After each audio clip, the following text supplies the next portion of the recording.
यांते चक्रुरामे पात्रे यां चक्रुर्मिक्षधान्यके आमे मांसे कृत्यां यां चक्रू पुनः प्रतिहरामिताम् यांते चक्रुरुक्वाका वजे वायां कुरीरिणी अव्यां ते कृत्यां यां चक्रू पुनः प्रतिहरामिताम् यांते चक्रुरेक्षपे पशूनामुपयादति गर्दपे कृत्यां यां चक्रू पुनः प्रतिहरामिताम् यांते चक्रुर्मूलायां वल्गं वनराज्यां क्षेत्रे कृत्यां यां चक्रू पुनः प्रतिहरामिताम् यांते चक्रुर्गार्हपत्ये पूर्वाग्नावुदुच्चितः शालायां कृत्यां यां चक्रू पुनः प्रतिहरामिताम् यांते चक्रुसभायां यां चक्रुरधिदेवते अक्षेषु कृत्यां यां चक्रू पुनः प्रतिहरामिताम् यांते चक्रुसेनायां यां चक्रुरिश्वायुधे दुन्दुभौ कृत्यां यां चक्रू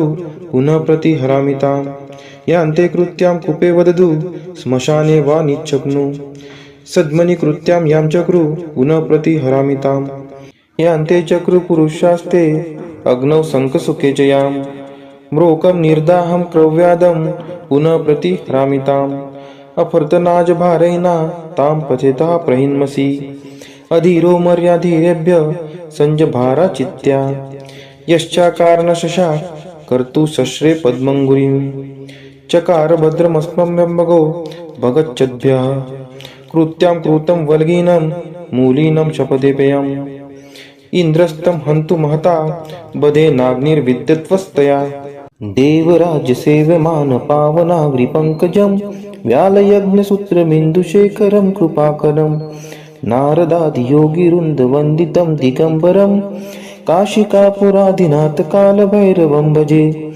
भानुकोटिभास्वरं भवाब्धितारकं परं नीलकण्ठं स्फितार्थदायकं त्रिलोचनं कालकालम् अम्बुजाक्षम् अक्षशूलम् अक्षरं काशिकापुराधिनाथकालभैरवं भजे शूलटङ्कपाशदण्डपाणिमाधिकारणं श्यामकायम् आदिदेवम् अक्षरं निरामयम् भीमविक्रमं प्रभुं विचित्रताण्डवं प्रियं काशिकापुराधिनाथकालभैरवं भजे भुक्तिमुक्तिदायकं प्रशस्तचारुविग्रहं भक्तवत्सलं तितं समस्तलोकविग्रहं विनिक्वनं मनोज्ञहेम किङ्किणीलसत्कटिं काशिकापुराधिनाथकालभैरवं भजे धर्मसेतुपालकं त्वधर्ममार्गनाशकं कर्मपाशमोचकं सुशर्मदायकं विभुं स्वर्णवर्णशेषपाशशोभिताङ्गमण्डलं काशिकापुराधिनाथकालभैरवं भजे रत्नपादुकाप्रभाभिरामपादयुग्मकं नित्यम् अद्वितीयम् इष्टदैवतं निरञ्जनं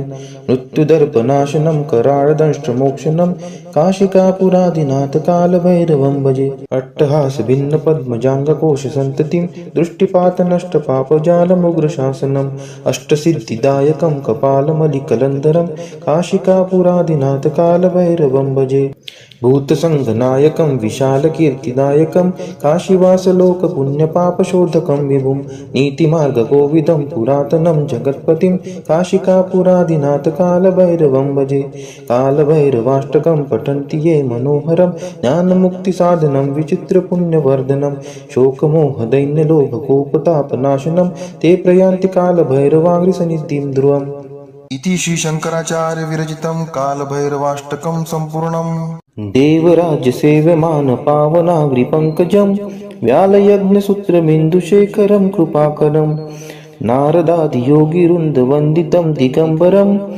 काशिकापुराधिनाथकालभैरवं भजे भानुकोटिभास्वरं भवाब्धितारकं परं नीलकण्ठं स्फितार्थदायकं त्रिलोचनं कालकालम् अम्बुजाक्षम् अक्षशूलम् अक्षरं काशिकापुराधिनाथकालभैरवं भजे शूलटङ्कपाशदण्डपाणिमाधिकारणं श्यामकायम् आदिदेवम् अक्षरं निरामयम् भीमविक्रमं प्रभुं विचित्रताण्डवं प्रियं काशिकापुराधिनाथकालभैरवं भजे भुक्तिमुक्तिदायकं प्रशस्तचारुविग्रहं भक्तवत्सलं तितं समस्तलोकविग्रहं विनिक्वनं मनोज्ञहेम किङ्किणीलसत्कटिं काशिकापुराधिनाथकालभैरवं भजे।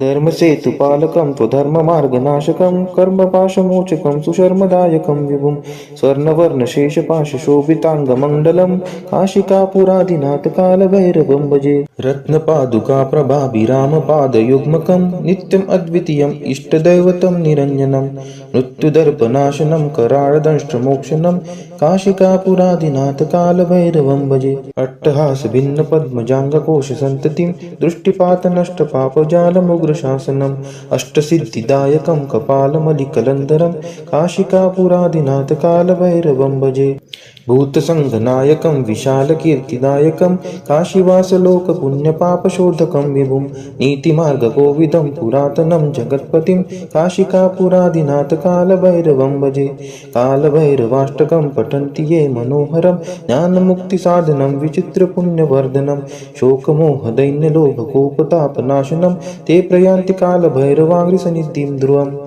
इति श्रीशङ्कराचार्य विरचितं कालभैरवाष्टकं सम्पूर्णम् देवराजसेव्यमान पावनाग्रिपङ्कजं व्यालयज्ञसूत्रमिन्दुशेखरं कृपाकरं नारदादियोगिवृन्दवन्दितं दिगम्बरं काशिकापुरादिनाथ कालभैरवं भजे भानुकोटिभास्वरं भवाब्धितारकं परं नीलकण्ठं स्फितार्थदायकं त्रिलोचनं कालकालम् अम्बुजाक्षम् अक्षशूलम् अक्षरं काशिकापुरादिनाथ कालभैरवं भजे शूलटङ्कपाशदण्डपाणिमाधिकारणं श्यामकायम् आदिदेवम् अक्षरं निरामयम् भीमविक्रमं प्रभुं विचित्रताण्डवं प्रियं काशिकापुरादिनाथ कालभैरवं भजे मुक्तिदायकं प्रशस्तचारुविग्रहं भक्तवत्सलं तितं समस्तलोकविग्रहं विनिक्वनं मनोज्ञहेम किङ्किणीलसत्कटिं काशिकापुरादिनाथ कालभैरवं भजे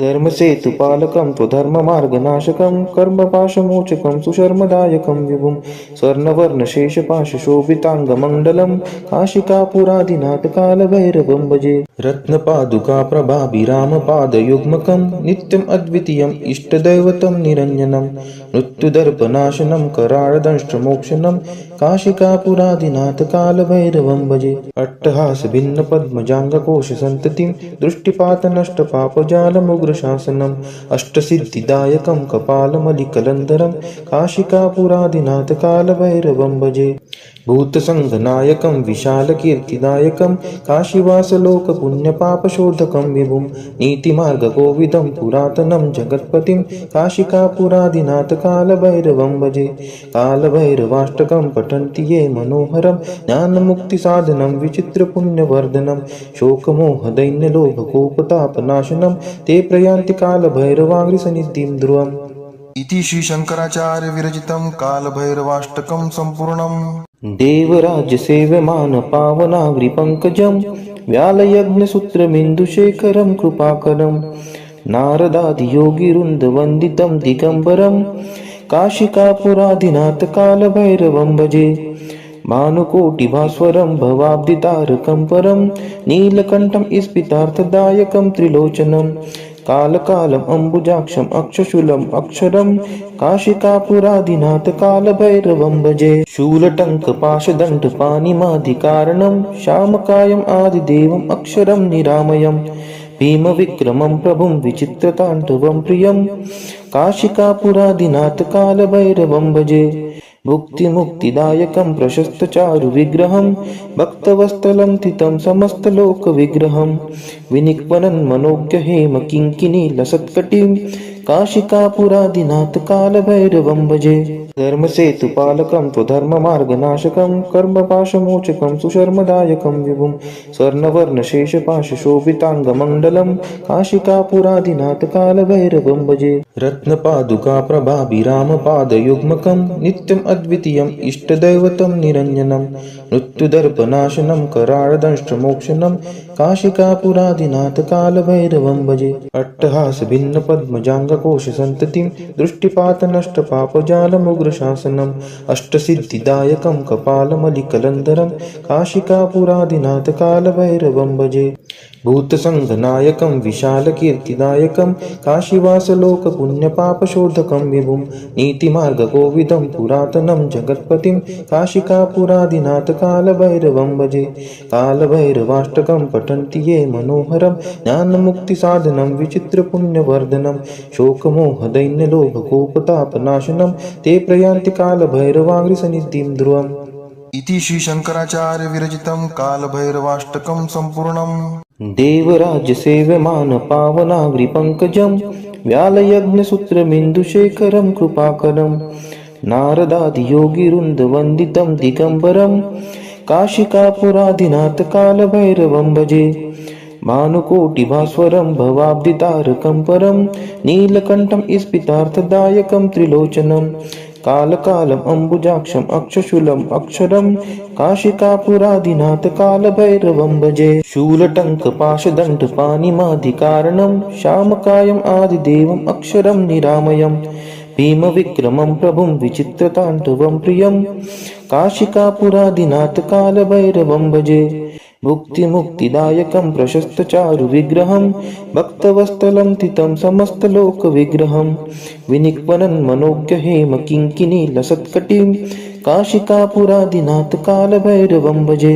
धर्मसेतुपालकं त्वधर्ममार्गनाशकं कर्मपाशमोचकं सुशर्मदायकं विभुं स्वर्णवर्णशेषपाशशोभिताङ्गमण्डलं काशिकापुरादिनाथ कालभैरवं भजे। रत्नपादुकाप्रभाभिरामपादयुग्मकं नित्यम् अद्वितीयम् इष्टदैवतं निरञ्जनं मृत्युदर्पनाशनं कराळदंष्ट्रमोक्षणं काशिकापुरादिनाथ कालभैरवं भजे। अट्टहास भिन्न पद्मजाङ्गकोश सन्ततिं दृष्टिपात नष्ट पापजालमुग्रशासनम् अष्टसिद्धिदायकं कपालमलिकलन्धरं काशिकापुरादिनाथ कालभैरवं भजे।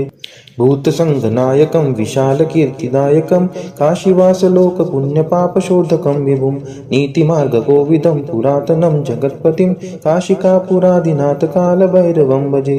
कालभैरवाष्टकं पठन्ति ये मनोहरं ज्ञानमुक्तिसाधनं विचित्रपुण्यवर्धनं शोकमोहदैन्यलोभकोपतापनाशनं ते प्रयान्ति कालभैरवाङ्घ्रिसन्निधिं ध्रुवम्। इति श्री शंकराचार्य विरचितं कालभैरवाष्टकं सम्पूर्णम्। देवराज्यसेव्यमान पावनाग्रिपङ्कजं व्यालयज्ञसूत्रमिन्दुशेखरं कृपाकरं नारदादियोगिवृन्दवन्दितं दिगम्बरं काशिकापुरादिनाथ कालभैरवं भजे। भानुकोटिभास्वरं भवाब्धितारकं परं नीलकण्ठं स्फितार्थदायकं त्रिलोचनं कालकालम् अम्बुजाक्षम् अक्षशूलम् अक्षरं काशिकापुरादिनाथ कालभैरवं भजे। शूलटङ्कपाशदण्डपाणिमादिकारणं श्यामकायम् आदिदेवम् अक्षरं निरामयम् भीमविक्रमं प्रभुं विचित्रताण्डवं प्रियं काशिकापुरादिनाथ कालभैरवं भजे।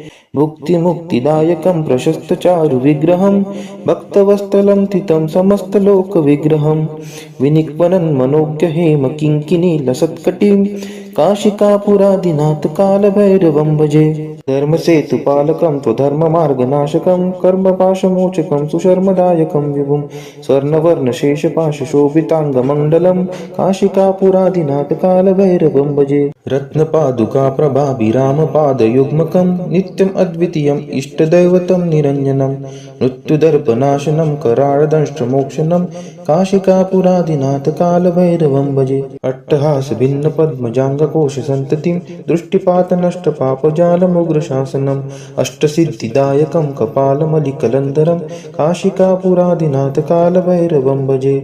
भूतसङ्घनायकं विशालकीर्तिदायकं काशीवासलोकपुण्यपापशोधकं विभुं नीतिमार्गकोविदं पुरातनं जगत्पतिं काशिकापुरादिनाथ कालभैरवं भजे। कालभैरवाष्टकं पठन्ति ये मनोहरं ज्ञानमुक्तिसाधनं विचित्रपुण्यवर्धनं शोकमोहदैन्यलोभकोपतापनाशनं ते प्रयान्ति कालभैरवाङ्घ्रिसन्निधिं ध्रुवम्।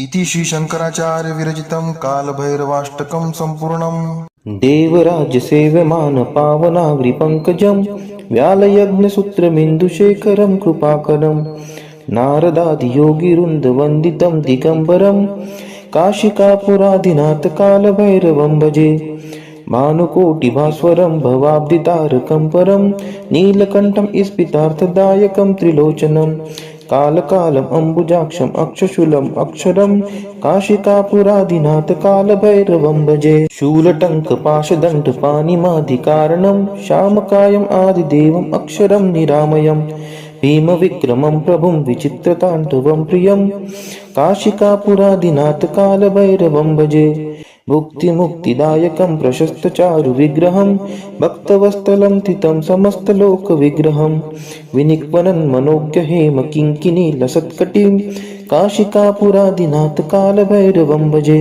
धर्मसेतुपालकं त्वधर्ममार्गनाशकं कर्मपाशमोचकं सुशर्मदायकं विभुं स्वर्णवर्णशेषपाशशोभिताङ्गमण्डलं काशिकापुरादिनाथ कालभैरवं भजे रत्नपादुकाप्रभाभिरामपादयुग्मकं नित्यम् अद्वितीयम् इष्टदैवतं निरञ्जनं मृत्युदर्पनाशनं कराळदंष्ट्रमोक्षणं काशिकापुरादिनाथ कालभैरवं भजे अट्टहासभिन्नपद्मजाङ्गकोशसन्ततिं दृष्टिपातनष्टपापजालमुग्रशासनम् अष्टसिद्धिदायकं कपालमलिकलन्धरं काशिकापुरादिनाथ कालभैरवं भजे भूतसङ्घनायकं विशालकीर्तिदायकं काशीवासलोकपुण्यपापशोधकं विभुं नीतिमार्गकोविदं पुरातनं जगत्पतिं काशिकापुरादिनाथ कालभैरवं भजे कालभैरवाष्टकं पठन्ति ये मनोहरं ज्ञानमुक्तिसाधनं विचित्रपुण्यवर्धनं शोकमोहदैन्यलोभकोपतापनाशनं ते प्रयान्ति कालभैरवाङ्घ्रिसन्निधिं ध्रुवम् इति श्री शंकराचार्य विरचितं कालभैरवाष्टकं सम्पूर्णम्।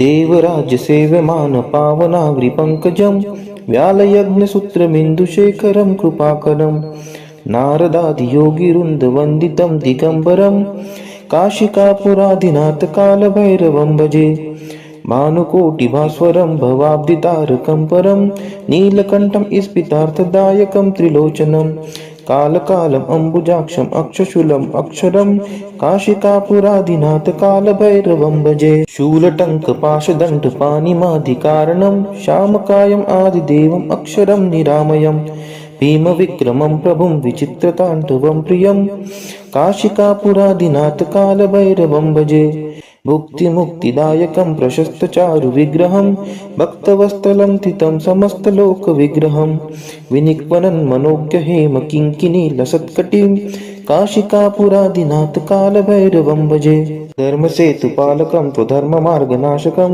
कर्मपाशमोचकं सुशर्मदायकं विभुं स्वर्णवर्णशेषपाशशोभिताङ्गमण्डलं काशिकापुरादिनाथ कालभैरवं भजे रत्नपादुकाप्रभाभिरामपादयुग्मकं नित्यम् अद्वितीयम् इष्टदैवतं निरञ्जनं मृत्युदर्पनाशनं कराळदंष्ट्रमोक्षणं काशिकापुरादिनाथ कालभैरवं भजे अट्टहासभिन्नपद्मजाङ्गकोशसन्ततिं दृष्टिपातनष्टपापजालमुग्रशासनम् अष्टसिद्धिदायकं कपालमलिकलन्धरं काशिकापुरादिनाथ कालभैरवं भजे भूतसङ्घनायकं विशालकीर्तिदायकं काशीवासलोकपुण्यपापशोधकं विभुं नीतिमार्गकोविदं पुरातनं जगत्पतिं काशिकापुरादिनाथ कालभैरवं भजे कालभैरवाष्टकं पठन्ति ये मनोहरं ज्ञानमुक्तिसाधनं विचित्रपुण्यवर्धनं शोकमोहदैन्यलोभकोपतापनाशनं ते प्रयान्ति कालभैरवाङ्घ्रिसन्निधिं ध्रुवम् इति श्री शंकराचार्य विरचितं कालभैरवाष्टकं सम्पूर्णम्। देवराज्यसेव्यमानपावनाग्रिपङ्कजं व्यालयज्ञसूत्रमिन्दुशेखरं कृपाकरं नारदादियोगिवृन्दवन्दितं दिगम्बरं काशिकापुरादिनाथ कालभैरवं भजे भानुकोटिभास्वरं भवाब्धितारकं परं नीलकण्ठं स्फितार्थदायकं त्रिलोचनं कालकालम् अम्बुजाक्षम् अक्षशूलम् अक्षरं काशिकापुरादिनाथ कालभैरवं भजे शूलटङ्कपाशदण्डपाणिमादिकारणं श्यामकायम् आदिदेवम् अक्षरं निरामयम् भीमविक्रमं प्रभुं विचित्रताण्डवं प्रियं काशिकापुरादिनाथ कालभैरवं भजे भुक्तिमुक्तिदायकं प्रशस्तचारुविग्रहं भक्तवत्सलं तितं समस्तलोकविग्रहं विनिक्वनं मनोज्ञहेम किङ्किणीलसत्कटिं काशिकापुरादिनाथ कालभैरवं भजे।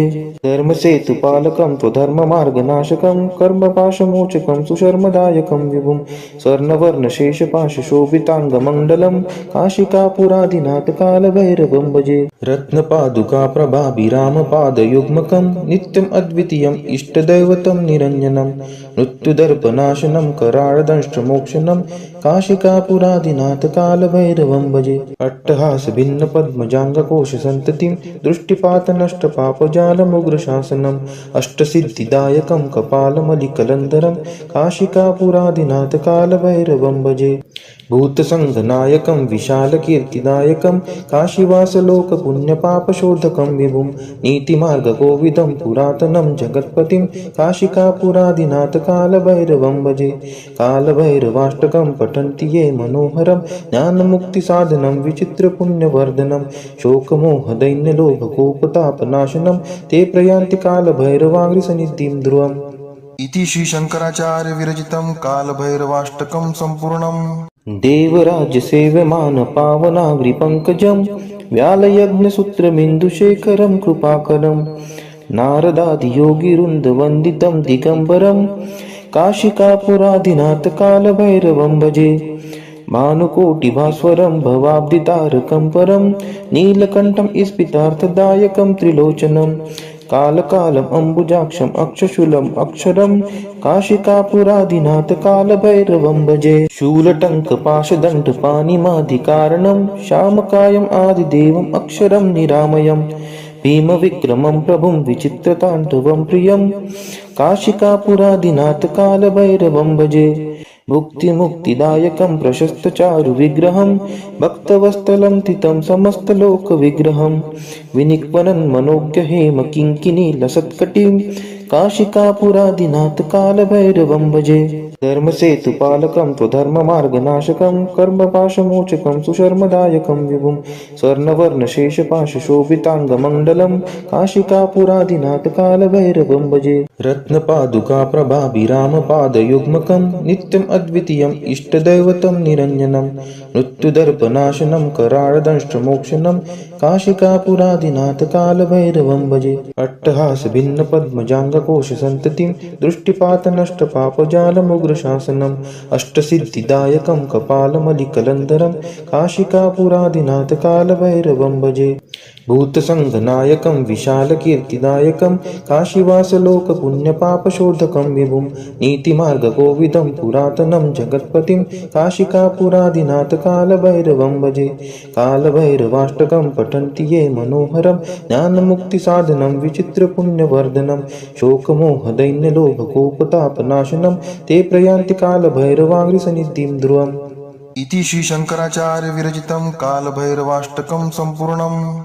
देवराजसेव्यमान पावनाग्रिपङ्कजं व्यालयज्ञसूत्रमिन्दुशेखरं कृपाकरं नारदादियोगिवृन्दवन्दितं दिगम्बरं काशिकापुरादिनाथ कालभैरवं भजे।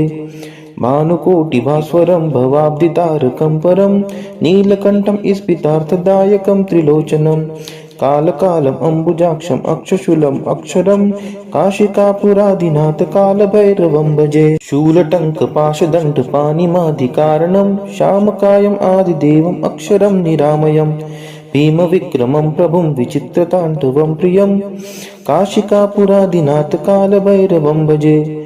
भुक्तिमुक्तिदायकं प्रशस्तचारुविग्रहं भक्तवत्सलं तितं समस्तलोकविग्रहं विनिक्वनं मनोज्ञहेमकिङ्किणीलसत्कटिं काशिकापुरादिनाथ कालभैरवं भजे।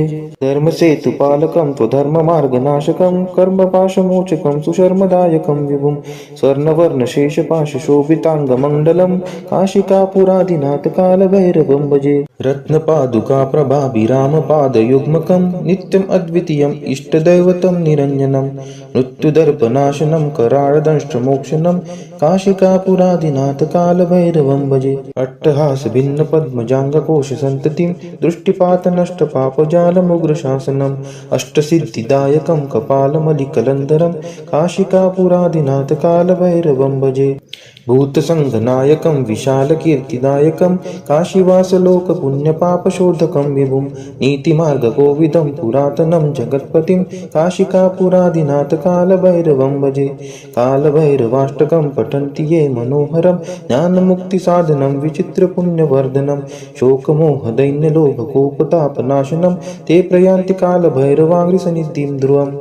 इति श्री शंकराचार्य विरचितं कालभैरवाष्टकं सम्पूर्णम्।